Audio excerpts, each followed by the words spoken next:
My name is Joe Martinelli. I run Uneed Martial Arts in Glendale, Arizona. I'm the chief instructor, also known as a Sifu, and I've been teaching for about a little over 10 years, been training for 22.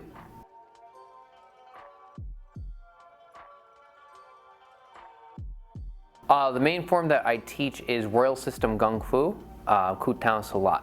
Because most people, when they hear that, they don't know what that means. It just sounds like a bunch of gibberish. I usually just tell people we teach a traditional, non-traditional Kung Fu style, meaning we have our forms, we have our sparring, but we usually run off the Chinese base, relaxation, fluid motions, but everything that we focus on is street effective martial arts, realistic. God forbid if you had to use it, you could.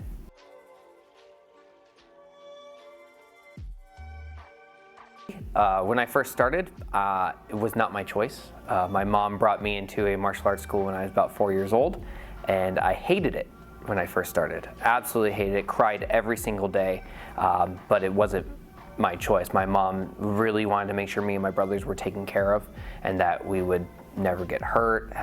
She came from a really hard background, abusive background. She never wanted us to be hurt. So she wanted to make sure that we could defend ourselves and protect ourselves and have our own power. And like I said, I cried every single day for the first year, and we'd pull up to the school and she'd say, all right, stop crying. You're gonna go in there and you're gonna give 100% and not give the instructor any trouble. And so I'd, stop crying and I'd come in all mad. And then after about a year or so, it just became natural and I finally just embraced it and started to love it.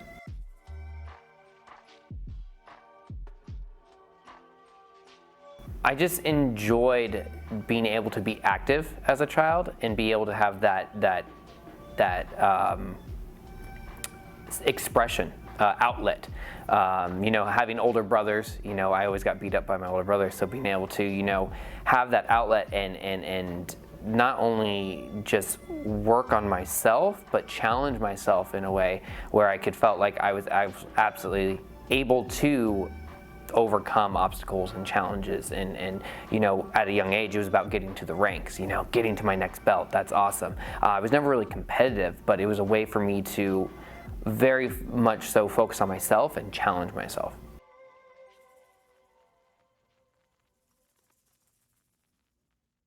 Passion. As I got older, I just really took a loving to it. For me, it was just like a way of life. There's kids that grow up in baseball families or football families or anything like that, and it's just because their parents loved it and their family loved it, they just hold on to it and they just have a passion for it. That's how it was. My mom made it something, it was what we had to do growing up, but she made it a very fun, positive thing. So it just became a way of life. I didn't know any other way of life other than going to martial arts. When I was younger, I thought it was something every kid did. And when you're around it and you have the positive influence from good teachers or the parent support, it just becomes something that you can't help but to be positive about.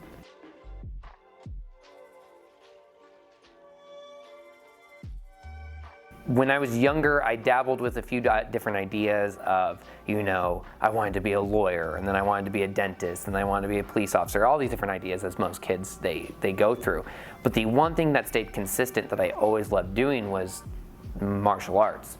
And once I started getting a little older and I started understanding it from a different perspective and from other people's perspective, I wanted to bring it into other people's lives who maybe didn't realize that they needed it or didn't understand how much good the martial arts can do for you. I saw all these things that helped me in my life from a young age, doing well in school, keeping good composure. I always had very good, very calm demeanor. I was a very good problem solver.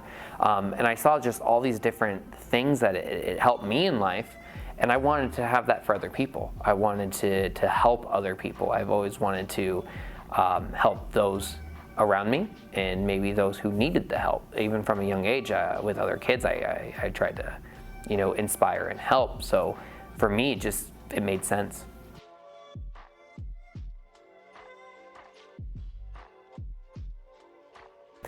A lot of people think martial arts, karate, kung fu, whatever, is about punching and kicking. It really isn't. Any longtime martial artist will tell you it's nowhere even near about punching and kicking. If you really look at it, martial arts is one of the only things in the world that can bring anyone from different backgrounds together. A lot of times I say music is very similar to that, because you can have all these different people who have never met come to a venue and listen to music and enjoy it. But you get people from different that like different genres of music, they kind of butt heads a little bit. Martial arts, when you're on the floor with somebody, it doesn't matter what background they're from, what religion, what race, anything. You respect that person because they're there putting in the time, putting in the effort, putting in the blood, sweat, tears, all that goes into the martial arts. So you gain that respect for somebody. That person becomes now your brother or sister. So really, you from the martial arts, it doesn't just teach you how to punch and kick and be aggressive. It teaches you how to interact with people, how to understand others, and really gives you a chance to relate and respect to the other people that are on the floor with you. So it's not about the aggression. Yes, we're going to get fit, we're going to work hard, we're going to learn how to defend ourselves, we're going to learn how to take back our own power and how to be confident, but also martial arts, especially with young kids, that's teachers, most good teachers tell them, hey, you're not about, this isn't for you to go beat up your friends or do this. This is for you in case you have to protect yourself. There's an old warrior code in the karate systems where they say, my weapons are my empty hands. I have no weapons. Whether I need to defend myself, my principles, or my honor. Right there, and it goes on to say more, but it really tries to drive home the lesson that it's not about hurting people, it's not about being aggressive, it's about conquering yourself, challenging yourself, and figuring out how you relate to others.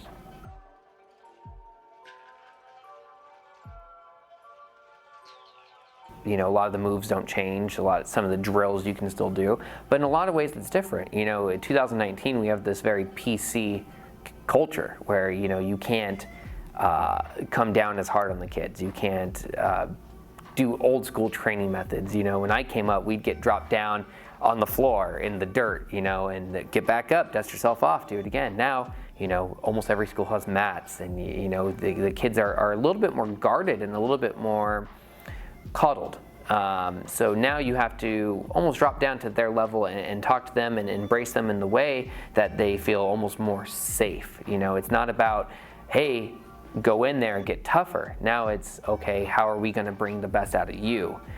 It's almost from 10 years ago even 15 years ago, the trophy culture where every kid got a trophy, and the kids are, I don't want to say softer, but you just have to reach them in a different way. So there's a lot of different things that training methods that even my age we came up with that you can't do now. Everyone's got to be safe, everyone's got to be correct, everyone's got to be the right way, because just like my parents or even a few older generations than me, you went out there, you climbed trees, you fell down, all right, no problem, you got back up. Now, you can't just send kids out there because then they're going to break their arms and stuff like that, you know what I'm saying? So it's similar because the kids want it.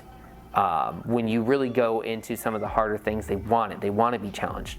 But then again, because they come from that generation where every kid got that trophy, when they are really faced with a challenge, they back away. Most kids traditionally now aren't met with the word no. So they really, when things get hard, they want to back out. As opposed to 10, 15, 20 years ago, there was no, hey, this is too hard, let me quit. It was, no, you're going to go get your uniform, we're going to go to class, we're going to do it because it's good for you. And kids need that challenge, they need that adversity, they need that discipline. Nowadays, a lot of times they don't get a whole lot of that, or when things get hard, they want to get out.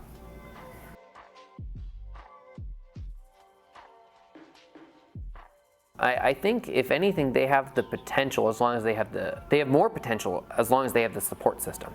And because now we have to talk it out and we have to, have the emotion involved, it almost, as a teacher, gives me another way to reach the student. But it's really going to depend on if they have that support system, whether it is from home, from siblings, from their teachers, from their peers. And I've seen that kids, as long as they have a great support system, and they have that potential, they'll just skyrocket. But there's some times where, you know, even some parents, they just drop their kids off, they never really get involved, and they never really know what's going on. And so they don't have that support, so they don't, rocket to the moon and really hit the ground running. I noticed that I try to talk to each one of my students after sparring every single week. Hey, this is what you're doing good.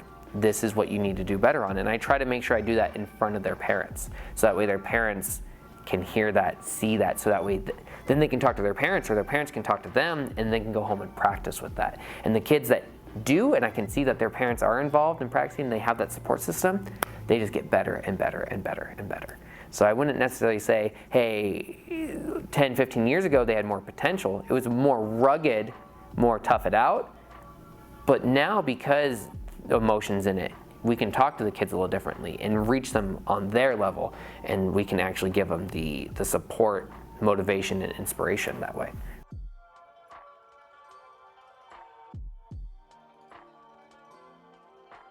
I would say someone who is ready to learn, depending on the age, of course, ready to learn, attentive, they pay attention, hungry for the knowledge, meaning the kid that you taught something to, and they literally went home and they practiced it all night, and they came back and said, hey, is this what it was supposed to be, or this is what I did, can you help me get better? I constantly have students with their forms. They will constantly ask me after class, hey, can you look at my form? That way I can know where I need to practice. And it's the kids that show the initiative that are really going to have that chance to do better and work harder and succeed. So I would really say it comes down to ready to learn, the hunger to learn, and the initiative to learn.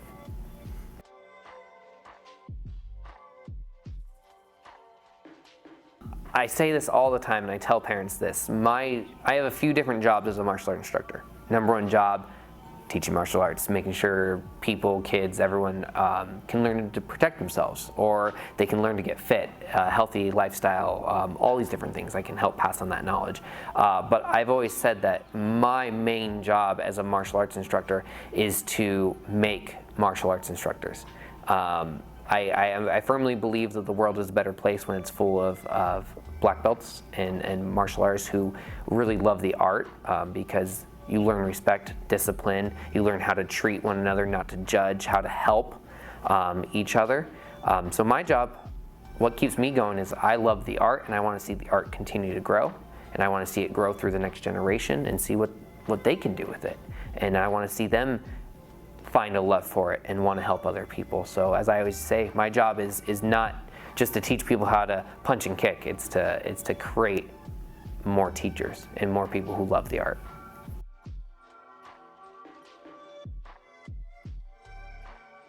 I'm blessed, I will say, that I have a few different teachers and masters that come into the school on a constant basis, and they just want to come down, spend time with young martial artists that love the art.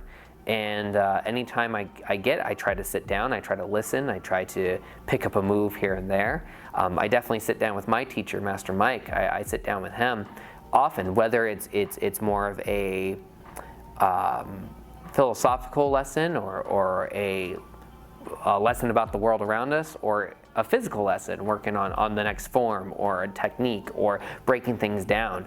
I always try to learn every chance I get. And whenever my masters do come in, I try to sit down and eagerly be right next to them and try to pick up every little thing I can. I would say I'm obsessed with the art.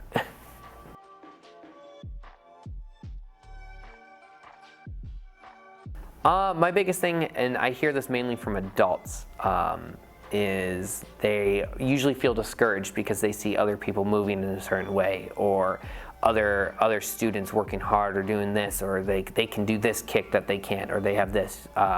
So one thing I've always learned, and one thing that I've always stuck with me, is the expert in anything was once a beginner. So as long as you keep moving, keep going, keep working hard, and keep trying to learn, don't worry about where you're at. Everyone has to start somewhere. So just keep going, and whatever you do it, whether it's martial arts, painting, anything, Just keep trying to learn, keep doing your best, and remember, don't harp on yourself too much.